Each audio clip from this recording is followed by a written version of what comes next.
Well, hello, Iron Bill, back again with another video, and what we have going on here is Battleground Behemoth. This is one of the many Battleground sites that are in the system right now. I think I've done 3 of them.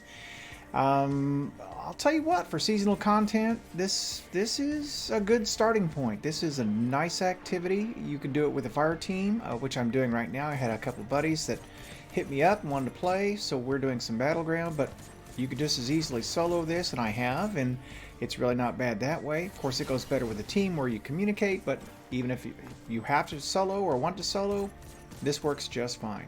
I think jumping right into the opinion here, Bungie gets high marks for this activity just because of that.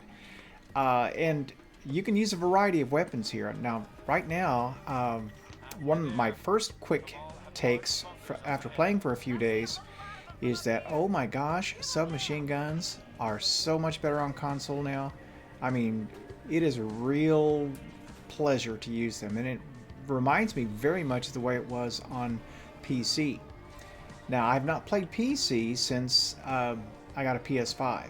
I've not bothered to log in, and I might do that tomorrow just for the heck of it, just to see how different it is. But I'll tell you, man, this is some solid stuff right now.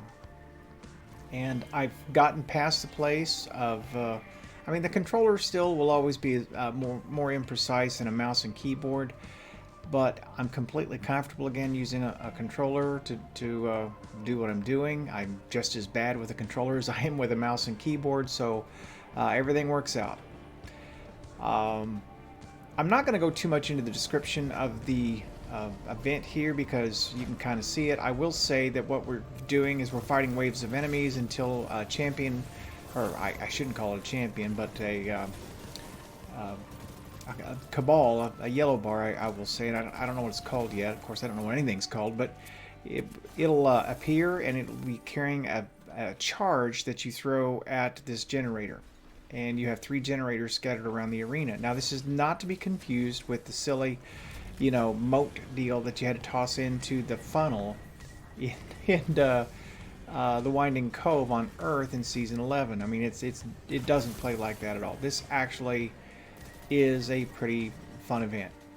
That other event got to be just so awful after a point in time. Now, this could get old, probably will get old after a time, but you know, the importance of this event and how it's central to replayability is that the hammer that you have to charge in order to upgrade to engrams so that you can farm specific weapons that you want requires that you play here. Now you get a number of charges, and tier 2 or tier 3 weapons can open. Right now, as of tonight, I have rank 5 on the Recaster, I believe it is, and I'm able to pick up the bottom row or tier 3 weapons. Now, ultimately, we'll be able to load up to 10 charges, but for now, 5 is enough. Anyway, how this all ties together. Now, I'm doing a rather sloppy way of describing this. You'll be doing this over and over if you are going to target weapons or armor that come from the Umbral Engrams. This is how you're going to be able to get the materials. Okay, now there's that guy I was talking about. He is... I can't see the name. He'll be dead before I can... I killed him. Anyway, yeah, that's the guy, and there's the charge, and you see that Frank is going to dunk... he's looking for the generator that's still active. We had 2, so we got up and got that one. Anyway... You're going to be playing this over and over.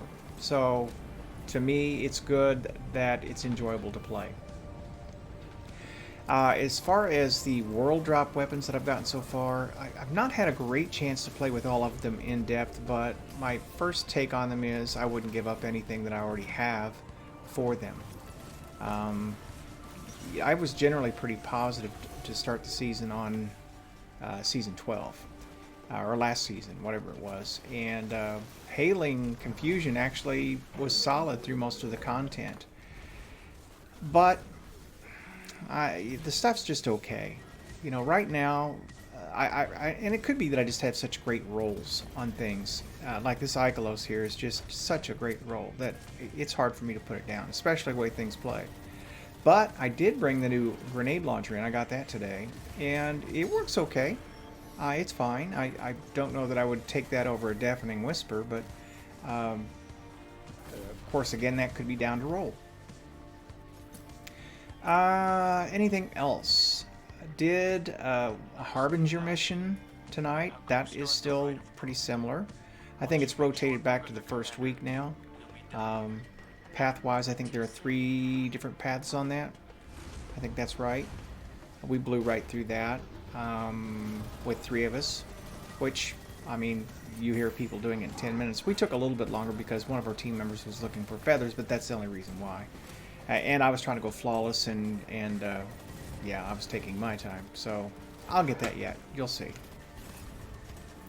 2 more characters this week, you know. Other than that, I mean, played tons of Mayhem today and Gambit, and I've gotten all but one of the weekly quests done, or bounties, or whatever you want to call them. So I'm pretty much done with this character, and I think tomorrow I'll probably start on my next character, and I think maybe I'll go Titan on it. And then finish up on my Warlock. So my Warlock is my strongest character. Now, there's a method to that madness, because if I should raid, I'm going to play probably a support role. Yeah, I'm going hell for leather on that, aren't I? And if I'm playing support role, then I'm going to need the Warlock, and that's typically what I do in raids. So, knowing my place, that's probably what I'll do. But I'll have 3 characters raid ready, hopefully by this weekend. I'm getting 1280-ish drops now, like 81, 82, 83 on my Pinnacles. And so by the time I do my story mission on my next character and bring these weapons over and all that, I should leapfrog up fairly quickly. It should be pretty straightforward. Of course, what always is the issue is resources. So we'll see how that goes. Looking very much forward to Vault of Glass. Looking forward to those weapons coming back. And it's good to see some excitement back in the game. So, I don't have much more to add. I would say if you haven't tried this yet, or you've left and you wonder if it's worth coming back to do, I would say absolutely yes. Oh, and I love that scouts have the anti-shield on them now. This is so, maybe my favorite way to do that. Pulse rifles are unstoppable, and submachine guns are overload. And you see me throw that grenade past that guy. Throw it at their feet. Why do I have to try to stick people? I'm so dumb. Anyway, alright, so I'm going to cap it there. I want to thank you for watching. I hope you've enjoyed it. And with all that said, this is Iron Bill, thanking you for watching and signing out.